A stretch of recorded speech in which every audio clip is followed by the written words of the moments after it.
Chapter 4. A Mystery Afoot.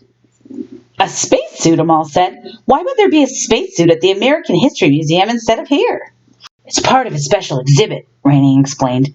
His father, Mr. Eric Sam, was the head of education programs at the museum, so it wasn't actually his museum, but he worked there. It's only there for a couple of months, part of the famous astronauts of the 20th century exhibit. As Rainey explained, the four friends moved toward the middle of the space mission timeline. "Ooh, I want to see it," Clementine said. "Why haven't we seen it?" "Because it hasn't even opened yet," Rainey said, taking a seat on a gleaming steel bench near the center of the room. The bench faced the museum's own collection of spacesuits. "It was supposed to be open this weekend, but I don't know what they'll do now." "What was so special about the spacesuit?" Amal asked, confused. After all, the Air and Space Museum had lots of spacesuits in their collection. Why would a thief decide to grab one from the American History Museum? "It was Sally Rides," Rainey said. "She was—" "One of the first women in space," Amal interrupted. "After Valentina Tereshkova, I mean. I can't believe her spacesuit is going to be on display at your museum next week, and you didn't tell me. How could you not tell me?" "Take it easy," Rainey said, edging away from her to hide behind Wilson. "I was going to tell you, but it's not going to be on display next week, remember? It got stolen."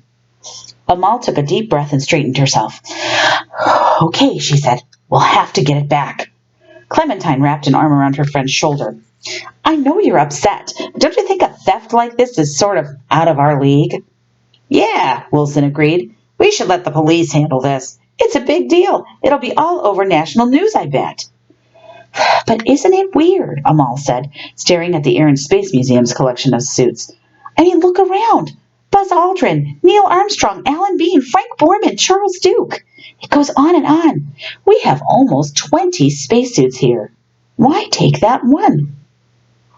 Amal looked at her friends, but they seemed as stumped as she was.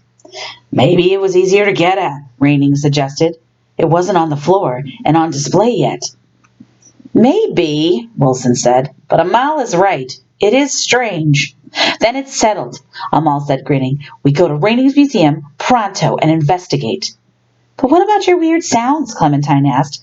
"Don't we already have a mystery to solve here?" Amal ignored Rainey's and Wilson's confused looks. "Forget about that," she said. "It looks like the real mystery is going on over there."